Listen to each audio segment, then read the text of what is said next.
केला बेचने वाली चुड़ैल। एक बार की बात है, जादूपुर नाम के एक गांव में करतब दिखाती एक औरत एक रेड्डी के लिए गांव में आती है। आइए आइए मेहरबान कदरदान, खाइए रोहड़ा के ताजे ताजे केले, कभी खाए नहीं होंगे ऐसे केले, पीले पीले केले खाइए।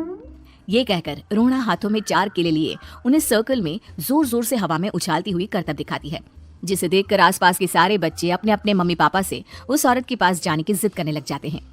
पापा ऐसा तो सर्कस में बॉल से होता है ना, ये आंटी तो केले से कर रही है, चलिए ना पापा देखते हैं। रोहड़ा एक पतली सी तार पर चलती हुई केलों से करतब दिखाती है। आते जाते सभी लोग बाहर रुककर उसके करतब देखते हैं और वाह वाही करते नहीं थकते।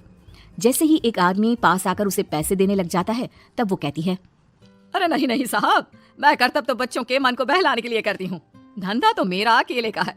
पीछे देखो मेरी रेड्डी, जो भी मेरे केले खाएगा मेरी तरह चुस्त दुरुस्त और तंदुरुस्त हो जाएगा। पता चलता है क्या कि मेरी उम्र 55 की है। अरे पर ऐसे ठंड के मौसम में कोई केला क्यों खाएगा? ये ऐसे वैसे केले नहीं है साहब, ये शरीर में गर्मी देते हैं, ठंड को दूर भगाए जो भी रोहिणा के केले खाए। पापा अगर मुझे केले नहीं मिले तो मैं घर नहीं जाऊंगी। तभी उसके पापा कहते हैं कि बेटा, केले ठंड में कभी गर्मी नहीं देते। ये सब कहने की बातें हैं, सामान बेचने का तरीका है इनका।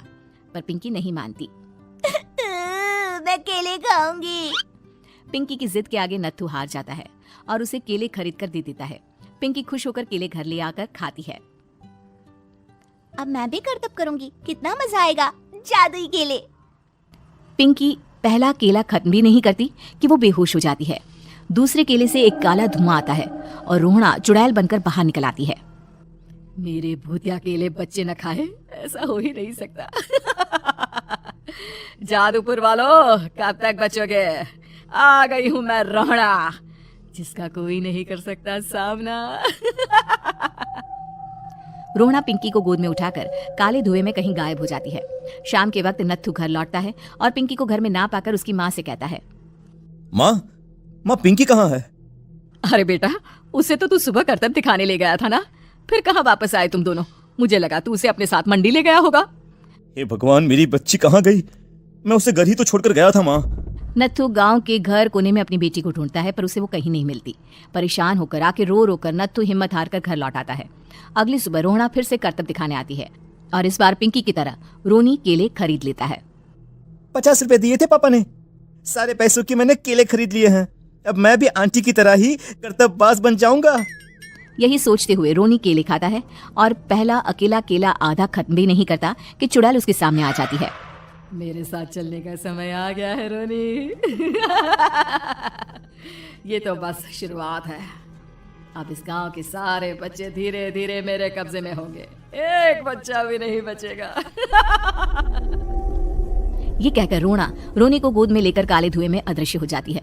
इसके बाद हर रोज गांव में से कोई ना कोई बच्चा गायब होता, पर ऐसा क्यों हो रहा है किसी को भी समझ में नहीं आ पा रहा था। रोज की तरह अपनी बेटी पिंकी की तलाश में नत्थू गांव के एक तालाब के पास बैठा रो रहा था। कहाँ गई मेरी पिंकी? शकुंतला के जाने के बाद एक वही तो मेरा सहारा थी। अरे उसकी आत्मा कोस रही होगी मुझे कि मैं अपनी बच्ची को संभाल भी नहीं पाया। नत्थू ये कहता हुआ रो ही रहा था कि तभी तालाब में से उसे शकुंतला की आवाज सुनाई देती है। कहाँ थी तुम शकुंतला? हमारी बच्ची और सारे गायब हुए बच्चे रोहड़ा के कब्जे में हैं। वो बच्चों को जो केले देती है उससे बच्चे बेहोश हो जाते हैं और उसके कब्जे में आ जाते हैं और वो उन्हें ले जाकर काली दुनिया में ले जाती है। पर वो ऐसा क्यों कर रही है? ये मैं नहीं जानती, पर उस दुनिया का रास्ता मैं आपको बता सकती हूँ। जहाँ ये नदी खत्म होती है वहाँ एक केले का पेड़ है, उसके नीचे एक दरवाजा है, वहीं से रास्ता जाता है उस दुनिया का। ये कहकर शकुंतला की आत्मा गायब हो जाती है। गांव के सभी लोग झुंड बनाकर उसी रास्ते से काली दुनिया में चले जाते हैं और वहां देखते हैं कि सारे बच्चे वहां काम कर रहे थे। पापा मुझे ले चलो यहाँ से, पापा पापा। सभी बच्चे अपने मम्मी पापा से लिपट जाते हैं। तो तुम लोग यहाँ तक आ गए? क्यों हमारे बच्चों को पकड़ लिया तूने? तुझे शिकार ही बनाना है तो ले, हम सब आ गए हैं, हमें खा ले। नहीं, मुझे बच्चे चाहिए, मेरे बच्चे के बदले तुम लोगों के बच्चे। क्या मतलब? मैं इसी गांव में रहने वाली एक औरत थी। केले की चोरी के इल्जाम में मेरे बेटे को गांव वालों ने इतना मारा कि वो मर गया। उसी दिन मैंने ठान लिया कि गांव वालों का भी वही हाल करूंगी। कुछ दिन बाद बेटे के चले जाने के दुख में मैं भी मर गई और मेरी भटकती आत्मा एक चुड़ैल बन गई और फिर मैंने बदला लिया तुम सबके बच्चे छीनकर। बर्दाश्त नहीं कर पाए ना, सोचो मुझ पर क्या बीती होगी।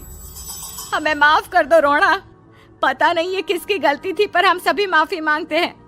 हमारी खुशियां लौटा दो, तुम भी तो एक माँ हो। गांव वालों की बात सुनकर रोहणा का मन पिघल जाता है और वो बच्चों को छोड़ देती है। उसके बाद काली दुनिया बच्चों के लिए जादुई दुनिया बन जाती है। अब कोई भी कभी भी वहां आ जा सकता था।